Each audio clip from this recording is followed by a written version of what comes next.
Konnichiwa, Nihon Cricket Pod to yokoso. Hello and welcome to the latest Japan Cricket Podcast episode. Lots to get through, so I'll just get straight on with it, shall I? Summer has hit Japan pretty hard in the last couple of weeks, and we're going from games being in danger from rain to in danger of just being too damn hot to play. A case of out of the swimming pool into the fire, which definitely isn't a saying. As always, I'll quickly recap the JCL Division 1 Round 6, which was completed last weekend. And if it's thrills you're after, then look no further than the Chiba Sharks, who for a second match in their last three took things right to the wire in a ridiculously tight finish against Wyverns. After being 84 for 7, the Sharks mounted a recovery of sorts thanks to a career best 45 from Rui Matsumura, which dragged them to 135 all out, which shouldn't really have been enough. At 72 for 2, the Wyverns were in total control, and even at 123 for 6 in the 31st over, they needed just 13 runs with plenty in hand. However, somehow the game went to the 37th over as the Sharks put the squeeze on, and Hamid Bacha with 4 for 22 got them home by a meagre 2 runs. A much needed win for the Sharks and a significant blow for the Wyverns. On the same day, the Tokyo Wombats continued their resurgence by causing a significant upset against the Max Cricket Club. Serial run scorer Alex Shirai Patmore led the way once again with an unbeaten 118, his second 100 of the season, supported by Zubair Bapi with 80 as the Wombats made 274 for 5. Max never really came close in the chase. They finished 194 all out after 32.3 overs, so the Wombats just missed out on the bonus point, but won by a hefty 80 runs. The following weekend, there was another nervy win, this time the Alpha Quashers, who edged over the line in the chase of 172 against Sano CC. The home side had a maiden half-century from Reo Sakurano, as well as Kazumasa Hiratsuka, and thanks to those, they posted a score which was vaguely competitive, and they were restricted mainly by Gurman Singh, who took 5 for 28 for the Quashers. Gurman was there at the end with just 8 balls and 2 wickets to spare, but it was the work of Nanda Rangasamy, who made 50 in the middle, that ultimately got the better of Sano and moved the Quashers into the top 4. In the top of the table clash between Tokyo Rangers and the Men in Blue, it was the newly promoted side who came out smiling after winning by just 9 runs. A first innings total of 212 looked about par for the Rangers, but on a day when no batters were able to pass 50, it was just enough. Malik Naranjan was probably the difference between the sides. He smacked 43 off 18 balls at the end of the Rangers' innings, and then came out to take 4 for 47 with his left-arm darts. All that means that the Rangers remain unbeaten and are back at the top of the table in a title challenge that is now gathering serious momentum. In Division 2, there was a century for Saifuddin Raj as the MIB second 11 turned over the KKR first 11, a defeat that KKR will hope doesn't derail their chances of promotion this season, although they were cheered by the top of the table Alpha Quashers seconds getting turned over by the Tokyo Rangers seconds, who moved third in the table. In Division 3, there was a shock result as previously bottom Adore knocked off top of the table Tigers for just 120 and chased it down with 4 wickets to spare to earn a bonus point. Great result for Adore. The Japan Cup continues apace with a number of teams still unbeaten. Last year's winners, the Tuskers, are 3 from 3 in East Kanto, whilst the Tigers are the same in South Kanto and Tokyo Rhinos likewise in the West. Kyoto Super Lions are 4 from 4 in the Kansai top division, which is matched by Kawasaki Knight Riders in Tokai. North Kanto looks the most competitive, with the Sultans of Japan sitting top with 2 wins from 3. In the Japan Women's Cricket League, there were 2 wins for the Sendai University team playing their first ever matches in the competition, beating the women's teams from both Adore and Kawasaki Knight Riders respectively. Although our best wishes go out to Akari Kano, who suffered a nasty injury in the second of those matches, and we hope that she recovers quickly.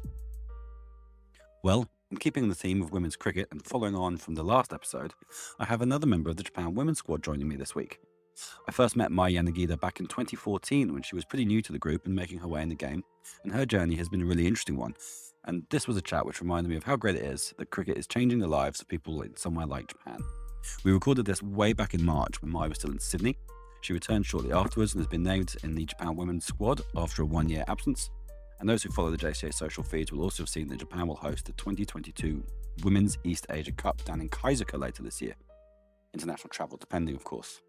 So sit back and enjoy this chat. I'd like to take the chance to welcome my next guest, a player who has captained Japan on numerous occasions. She has played for Japan, according to my records, 49 times. She's played all over the world. She made her debut way back in 2011. She's currently playing out in Sydney, although by the time this episode airs, I think you'll be back in Japan.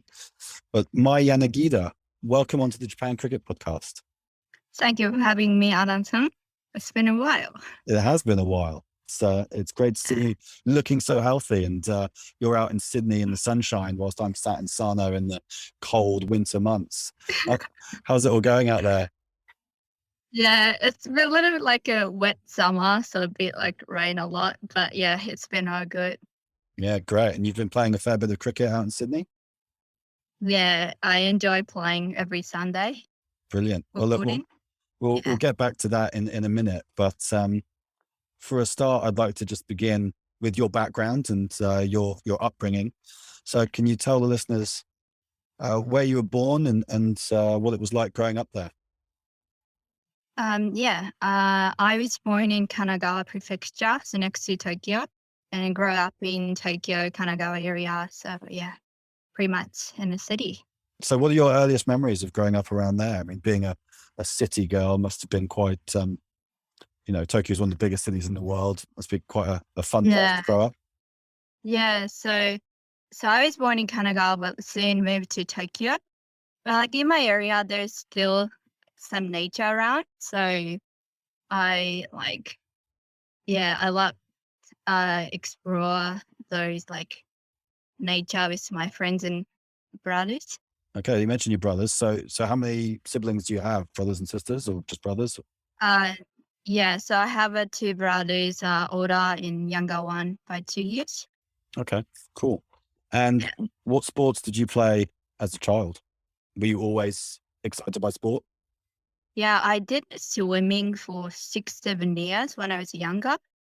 And also I played a lot of football and baseball with my brothers. We And, play a lot on the street in front of my house. yeah, okay. Yeah. And are your brothers still involved in sport now? Do they still play just socially or? They played baseball, and then I think my younger ones still play baseball sometimes. Yeah. Yeah, okay. And moving on from your sort of early days, what about university? Where did you go and what did you study? So I went to the Waseda University in Tokyo, and I studied media, culture, and society. Mm. So it was quite. Yeah, interesting. And so that's then taken you to where you are now. So can you tell us a little bit about what your job is, where you work, and tell us a little bit about Yeah. how you've ended up in Sydney? Yeah. So it's a bit different. Like it's a lot different from what I studied at uni. So I'm in IT industry and I work as a IT sales consultant. And so I work for the company called Hitachi, and then I started working for Hitachi after graduating from uni for like 5, 6 years. And then I currently working for Hitachi Australia, like their branch. So yeah, it's been like amazing experience so far. So you're obviously very good English speaker. Did you learn your English at school, at university, or have you picked it up later on? Um, so like I didn't study abroad for like I didn't. So I think yeah, I pick up a lot of like English from like cricket, like Mhm. probably from like you or like a lot of like A lot of Australian coaches that you team. had. Yeah, yeah. Yeah, cool. Okay, well, bring us into cricket then. How did you first hear about it? Yeah, so I started in uni, so Waseda University. We had a where the Wyvern Creek Club was established, and yeah, so I was looking for like some sports that I wanted to like start from uni, and like cricket was one of them. So yeah, I was just heard like cricket is kind of like a baseball, but it's like goes like 360 degrees baseball kind of thing. Yeah, Yeah. okay. And what It's was quite, your yeah. first impression when you actually went and played for the first time? Can you remember? Yeah, so the first time I played, like I did a little batting. It's like, so I used to play softball. So it's kind of like bat is like a bigger than softball. And it's like felt so good to like hitting balls. So I just like love it instantly. Yeah, great. Can you remember your first game, your first like, official game? Yeah, I think that was a women's women's league in Sano, like just after, like I think it like 1 or 2 weeks after started like playing cricket. Straight in at the Like deep I end. didn't even know, yeah, like the exact rule, but like everyone said, "Oh, you'll be fine." So yeah, And obviously, I'm assuming that you had a positive experience from that because you kept playing afterwards. yeah, yeah. I just love. I mean, like I, I think I made like only like a few runs in my first game, but I just love like fielding and like with a lot of like teammates and yeah, that's a cool experience. Yeah, you find it was a good community to come into, and Wyverns, especially as a club built around Yeah, the university, you've got the boys and the girls. So did you find it was like a yeah, good, friendly community that helped you to meet a yeah, load of new people? they're so welcoming and so friendly and like boys like females and men's like train together and yeah, and also we are like kind of strongest team in Japan, so yeah, I think I picked right team. Yeah, you played for Wyverns women all the way through, right? You were still playing for them Yeah, up until a year or two. yeah, But you've played for a couple of different clubs in the men's game, right? You've actually played quite a lot of men's cricket in yeah, Japan. yeah.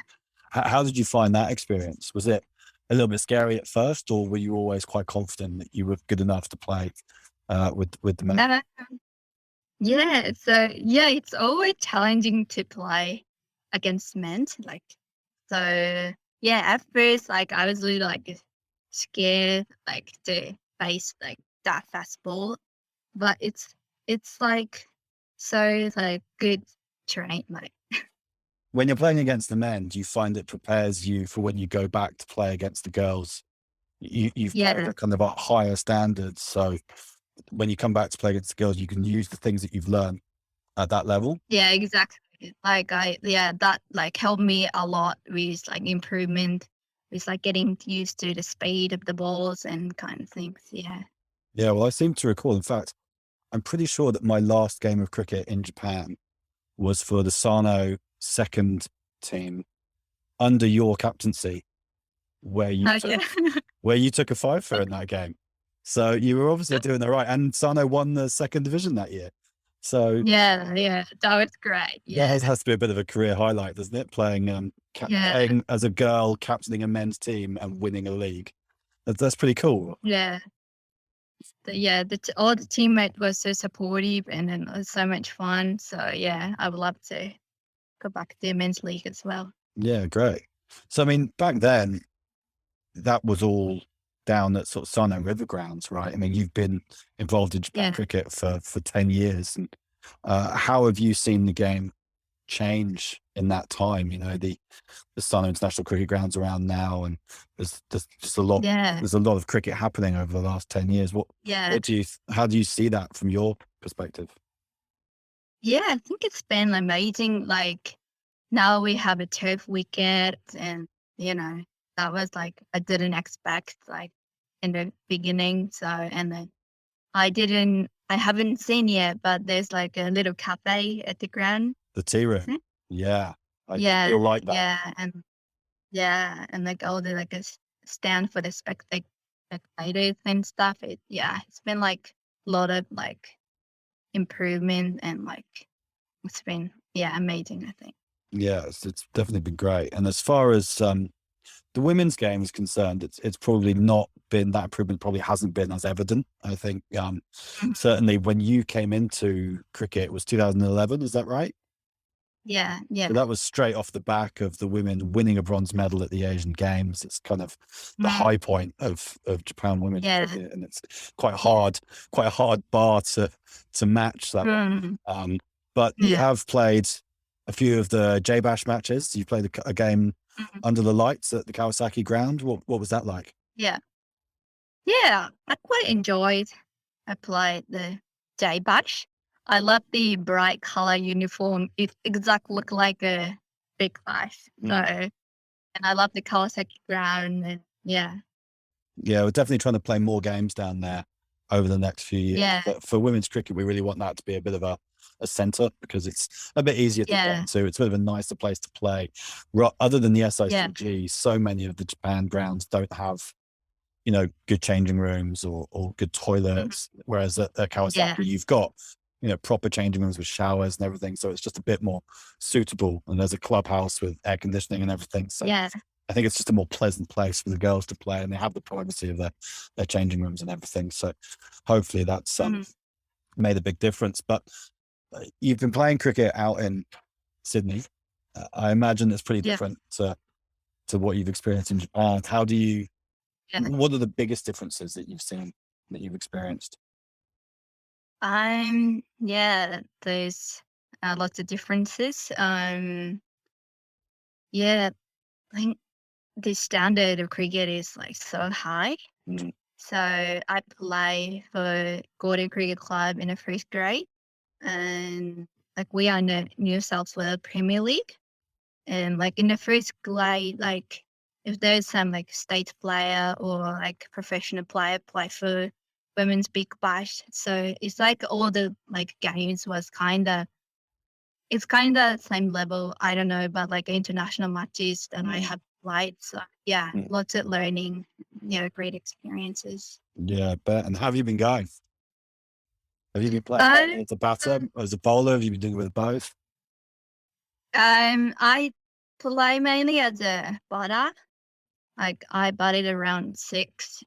Yeah. Now, you mentioned to me when we were preparing for this interview that you were going to be playing at a particularly special ground, which you did on Sunday. Yeah. So what can you tell us about that? Yeah, so I play at the Sydney Cricket Ground. That was like incredible. And it's just after the test match as well. Yeah, I went to watch the test cricket like a week before. So it's, and like the men's Big Bash, let's play in the night before. So I kind of like can't believe like I played SCG and I'm so excited. And it's amazing. It's really similar to the conversation I had with Erica when she played at Hagley Oval in New Zealand, and she was saying like the week before she'd been watching Kate Williamson and Virat in the test match, and you've had the exact same experience at the SCG. It's amazing, isn't it? And like for us, we have one really nice ground in Japan at the Sano International Cricket Ground, but I mean Sydney, I assume, is full of beautiful cricket grounds, but the opportunity to play on a ground with as much history and as big as well as the SCG, it must have been kind of strange to be out there in the middle and look around and see the famous stands and the green roof and everything. It must have been really quite cool. Yeah, it's like, and then I was lucky enough to be a captain. Oh, really? The team. Yeah, and I made 30 not out at SCG, so I think I can tell everyone. It's never been dismissed at the SCG. That must be quite cool. Yeah, after the toss and everything as well. Yeah. No, it's fantastic. I lost the toss. Yeah, well, can't have everything. So with the experience that you've had of cricket in Australia and the 10 years you've had in Japan, how do you think that we can improve women's cricket in Japan? Yeah, that's a good question. And so I think there are a couple of approaches that we can take, or like the JCA already has done us lots of work. So I think it's important to keep recruiting like players, or it's kind of hard to make like female players like get interested in and actually playing in Sano or like wherever. So I just keep doing what we are doing right now, and then hopefully in a few years or 10 years, 20 years, and then hope it's growing bit by bit. Yeah, it's one of those things, we have to kind of focus on youth and getting girls playing at school and things like that. And that takes a long time, right? People don't age quickly just because they're playing cricket. They've got to, if you're starting playing with 8-year-olds, we've got to wait 10 years before they're up to the kind of standard that we want them to be. But, I think the idea is that we're trying to get girls playing at a young age. And then as they start to come into the team, they're supplemented by the experienced players who are really passionate about cricket and who have stayed in the game, players like yourself. Because we appreciate, particularly with the girls, that there's a lot of players who drop out after university because they start their careers, and it's very difficult to balance that. But you're a really good example of someone who's been able to balance working and keep playing cricket. And it's something that we were talking about before we came on air, was the balance of being able to keep doing both, because it is possible. There's lots of evidence that shows that people who have play sport and have active social lives actually are happier at work as well. We really want to try and make sure that people don't walk away from the game because they feel they need to commit 100% or nothing. It's possible.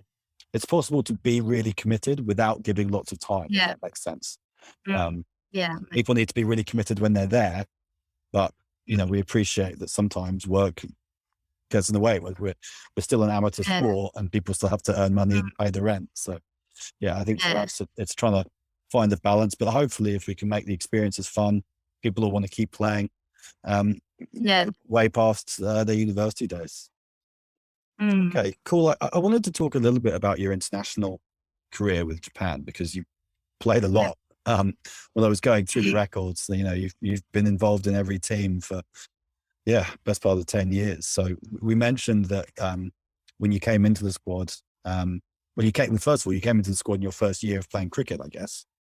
Because you were in the team in 2011. So what was it like, first of all, getting called up to the national squad for a sport that you'd only just started playing? It was kind of like cool and like surprise at the same time. So I play softball, so I have a strong arm, and I think it was kind of I was lucky that at the time team won some players that has a strong arm or good fielders at the time, and also Emma-san, the captain at the time, she also played for Y1s, and I think we trained together at she came to our uni training, and then it's kind of a lot of coincidences, but Well, that's often how it works, isn't it? You need someone involved from the senior national team to be down in these club events to talent ID players, because that's how we spot talented players. And so I guess you came into that group, which was really successful, a group of girls who had just won a medal at the Asian Games. What was that like, that environment? Was it quite a high performing group? So you went on your first tour that year, in 2011 to Singapore, and you just mentioned Emma Kurubayashi. So your first ever tour to Singapore, Emma scored the first ever 100 by a Japanese player. Can you remember that? I feel so sorry about that, but you can't remember until I told you.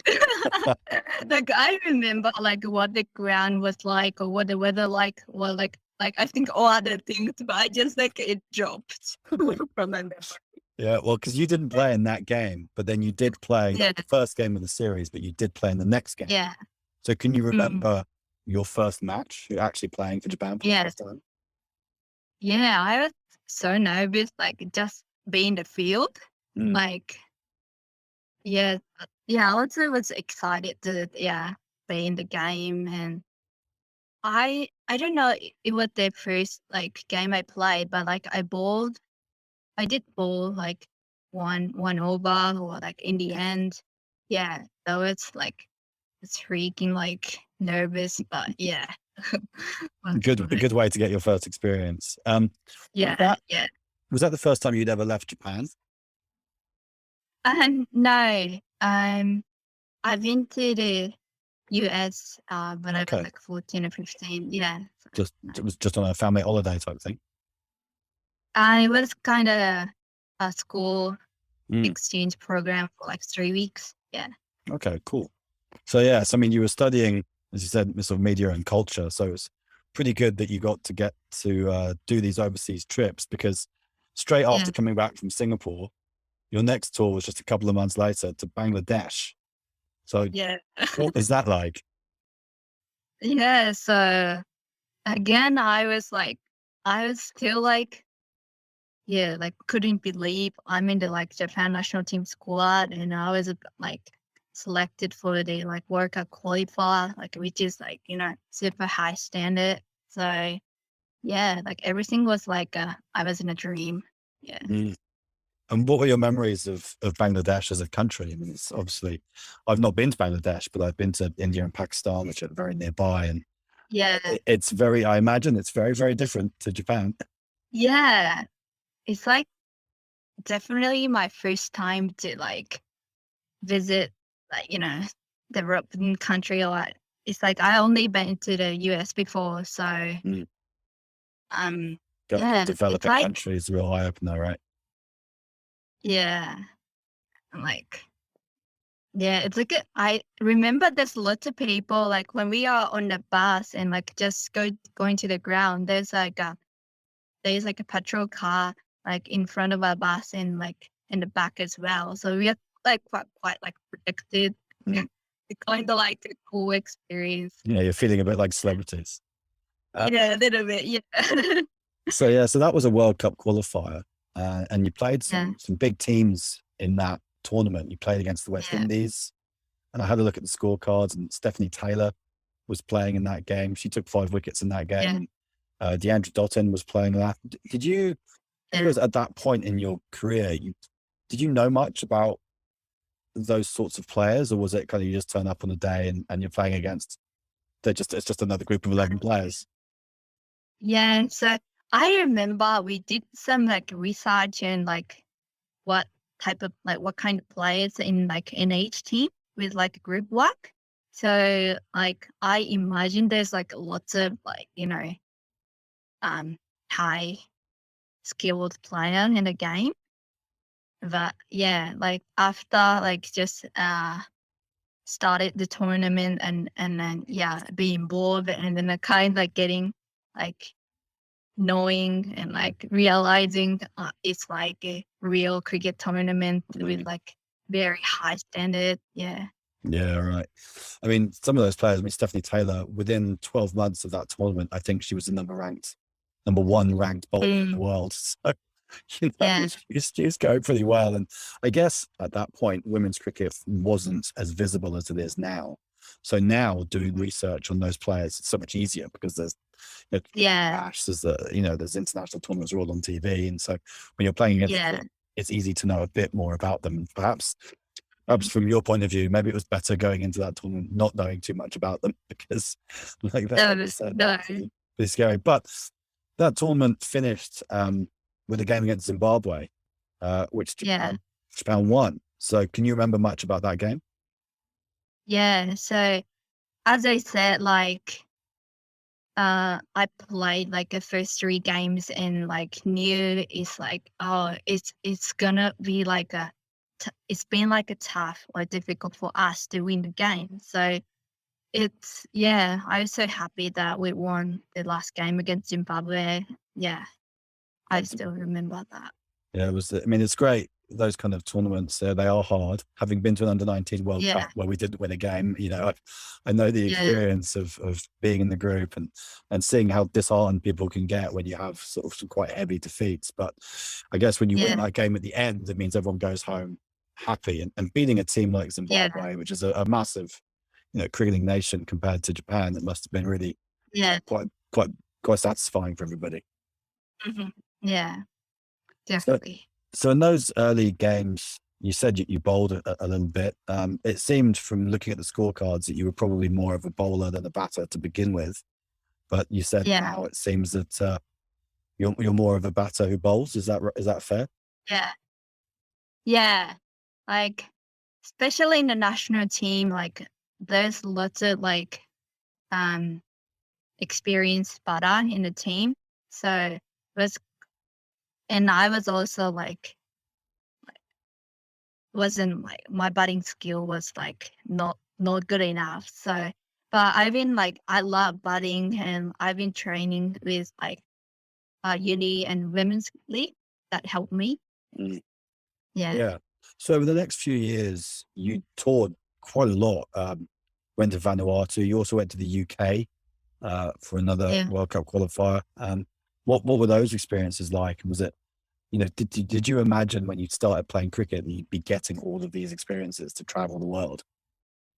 No, yeah. So that's been so cool that like I was be able like to visit all those like country that like which I didn't even know that name for like some of the Mm. countries. Yeah, sure. Yeah, it's been like totally like changed my life. Yeah.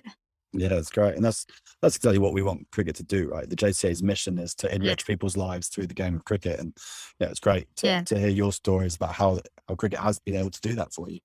Um, Yeah. so by 2014, which is when I arrived in Japan, you were an established player in the women's team by then. Mhm. Um, and then in 2015, you actually started opening the batting.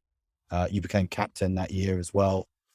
It was a big change in sort of your role in the team. How did you find all of Yeah. that? Because you were still quite young. Yeah. You were only what, Yeah. 22? Yeah. So it's kind of like a middle age, like in our team. So yeah, in that year, there's a lot of changes. Like uh, when I started working as well. Mm, yeah. So yeah, it's kind of like at first I was like not the confidence like am I like am I like good enough to be a captain or good enough to be opening batter or some kind of things. But I also like did a captain with my uni team or and then I love like thinking of like tactics things or like how we develop like plays kind of thing. So yeah, it's I thought it's like it's gonna be like challenging, but it's good, like definitely a good experience for me. So yeah. I mean, I think it's really brave that at a time when a lot of girls, as we mentioned before, are quitting sport at the end of their uni Yeah. time. You're doing the opposite. You're taking on more responsibility, becoming captain and saying, right, Yeah. I'm going to take this team Yeah. forwards. And especially, I know that it was a tough time because a lot of the players from 2010 who had had success at the Asian Games wanted to play in the 2014 tournament. You all went to Incheon, um, were put straight into the quarterfinals, and Yeah. had to sit around for the best part of 10 days before you had a game, and then Yeah. lost out to China in the first match you played, whereas China Yeah. had played 3 games and were nicely warmed up. And then a lot of those players said, okay, that's me done. And so suddenly in 2015, it's a really different Yeah. looking team. And a lot of the experience Mhm. was gone, and sort of you're the new captain for a new group. So, it must, looking back at it now, it must have been really tough with the responsibility Yeah. suddenly coming to bring new players forwards. Mm. But you still had some decent success over those couple of years. And I mean, the last tournament the women played was 2019. That's because of the pandemic. We Mm. haven't had anything, and you were still captain then. Yeah. So that's 5 years of captaincy that you've done. But I guess the 2017 East Asia Cup Mm. was perhaps Yeah. your best tournament personally, and maybe as a captain as well. In those 3 Mm. matches, you averaged 33 in that tournament, Yeah. taking us to the final. Do you remember much about Mm. that tour? Yeah, I remember.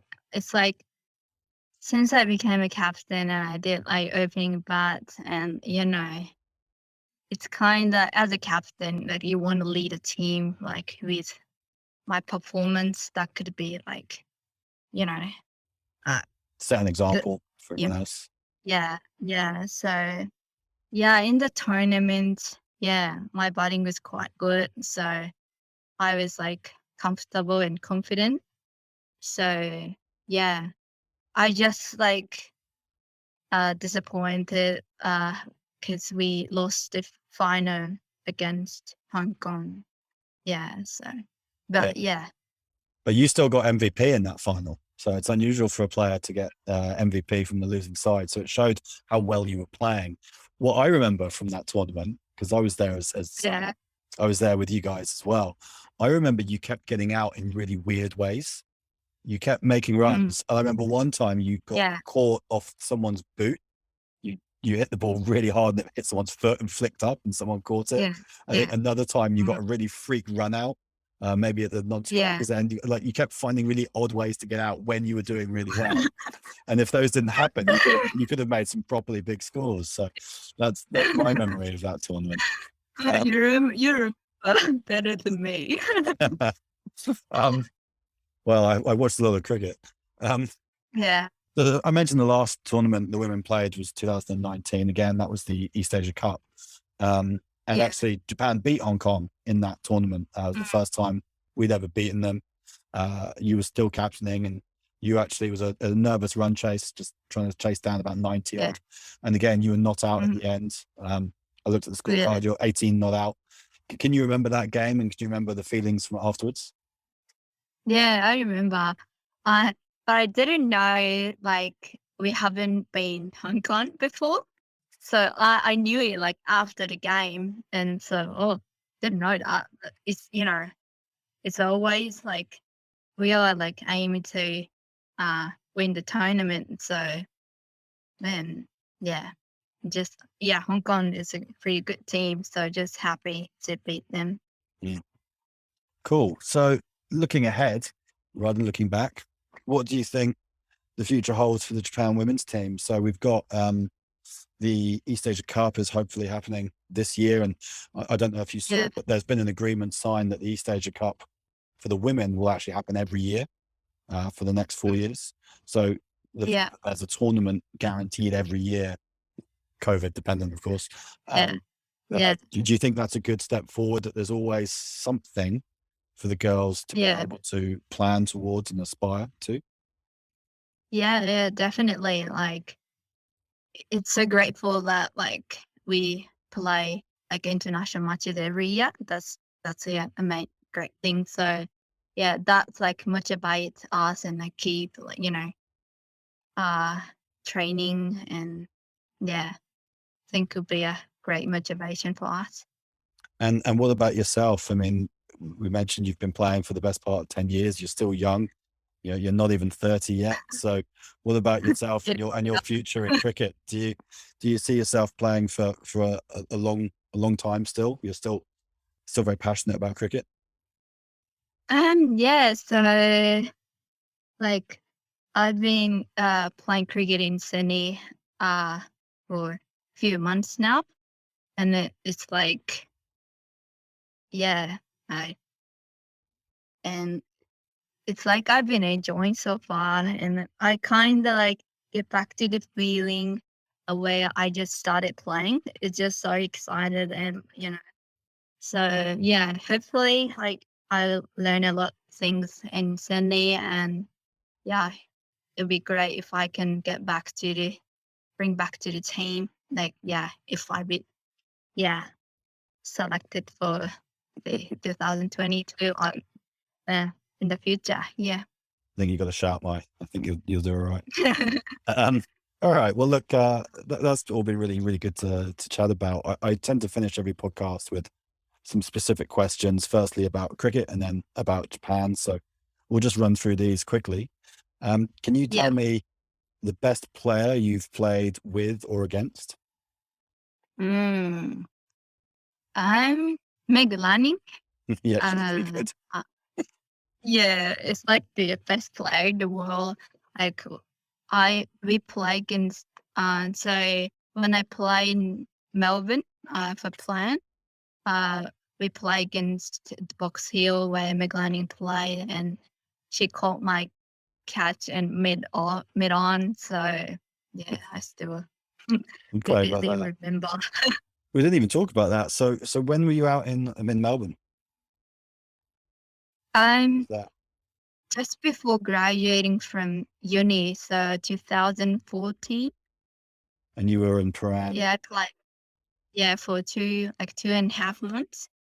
Yeah, cool. Okay.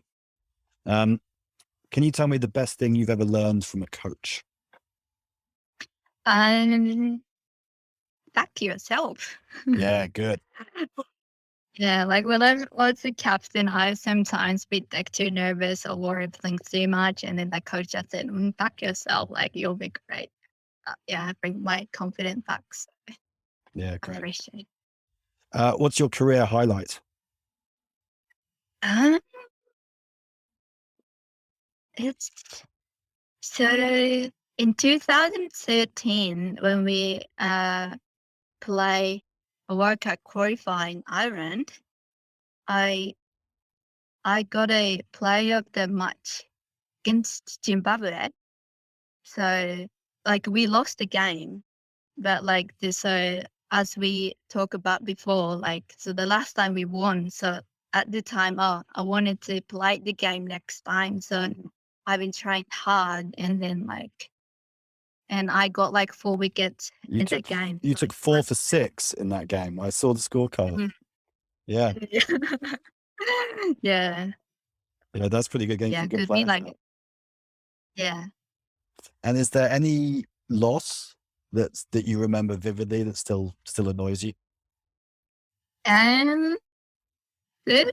Yeah, couple of like you mentioned in Asian games in intern that like I was really like looking forward to like play at the Asian games. Felt like we'd lost, just play for one games. That's a bit disappointing. It's been really frustrating. Yeah, You've played a few different formats, right? So what format are you playing at yeah. in Sydney? We play both 2020 and one day. And what's your favorite? I prefer one day because it gives me a lot of like More time to bat. more time to bat and balls. So, yeah. Yeah, cool. And do you have a favorite teammate? Someone that you really enjoy playing with? As a former captain, can't pick like any favorite, but like I always enjoy play like with Miranda. Yeah. Like we started at the same timing and then like, always like fun play with and against. So yeah. Yeah, cool. Yeah. My next question is one that you may have already achieved. I was going to say, is there any place that you'd particularly like to play? Having just played at the SCG, you've kind of ticked that box. Yeah. I want to play the country I've never been to, like India or South Africa, West Indies. Yeah, great. Where I want to play. And you've, like, as we say, you've traveled quite a lot. Do you have a favorite place where you've watched cricket? Because I know that you've been and watched quite a lot as well. Yeah. I watched the World Cup in 2015 in Australia. And like I went to watch some games in MCG, and I also went down to Tasmania to watch one game.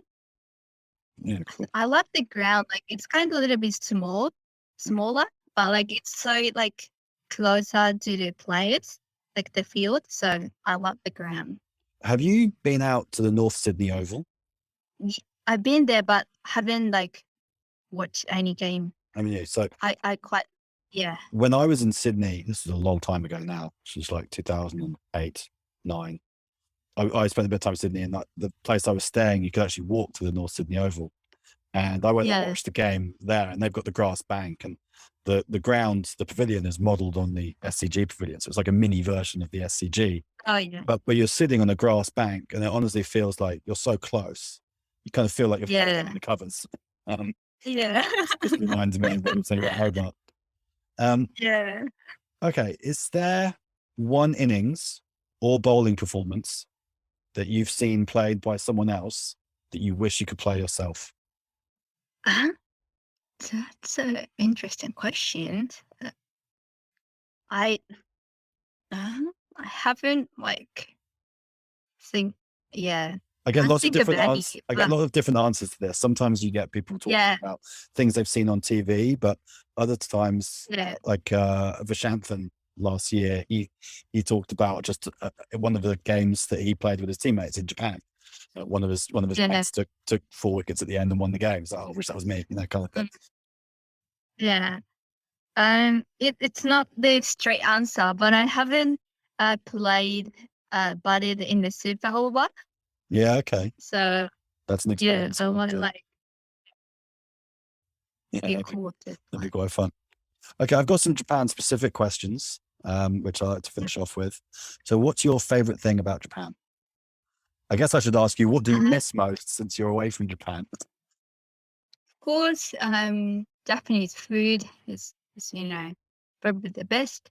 I also the been in Australia for a while and then realize how good the public transport is. So Mhm. yeah, I would say public transport. Yeah. Is there any place in Japan that any visitor must go to? It's in my hometown. In Setagayaku. There's a park called Todoroki Keikoku.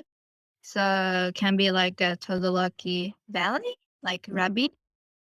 It's like a beautiful place, and you can't imagine like you'll be in Tokyo. It's like so beautiful and peaceful. So yeah, that's my recommendation. I have not been there.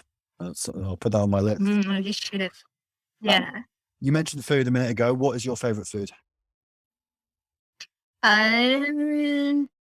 If I ask what I miss the most, and then I would say unaju. Yeah. So eel, eel ball. Like Yeah. there's like a eel ball in me, but it's like It's not the same, right. right? Yeah. And is there any Japanese food that you recommend people stay away from? Anything that you think is really horrible? Because there is some pretty funky stuff that gets eaten in Japan. Yeah. It's not that horrible, but I don't really like the fishable fish paste stuff. Like Yeah. the Okay. mono. Yeah. Yeah. It's just like I love sashimi and fish, but It's please that's not the kind of gunky stuff. yeah. Yeah. Okay. And last question. What is your favorite Japanese word or phrase and its meaning? I like the Japanese. I don't even know a word, but it's like when we when we use like just a casual like response or because like when I speak English, like I'll still use sometimes when I was like to, don't know like how to respond or You could sit there going, it's so yeah. Oh, I quite like that. Mai, it's been really good fun. I haven't spoken to you in ages, so it's been really good excuse to see you and to have a catch up. So thanks very much for your time, for coming on I enjoyed it a lot. and doing this podcast. So yeah, really great to see you and take care. Enjoy your last few months in Sydney and hopefully we'll see you back in Japan soon. Yeah, thank you so much for having me. That concludes this episode of the Japan Cricket Podcast. Hope you enjoyed it. Special thanks to BRB Monday for providing the musical accompaniment. Go and check them out on Spotify if you like what you hear. I'll make my usual request for ratings and reviews wherever you get your podcast from, more in hope than expectation given the pitiful number the show has received so far, but I am grateful for those who have done so. Until next time, arigatou gozaimashita.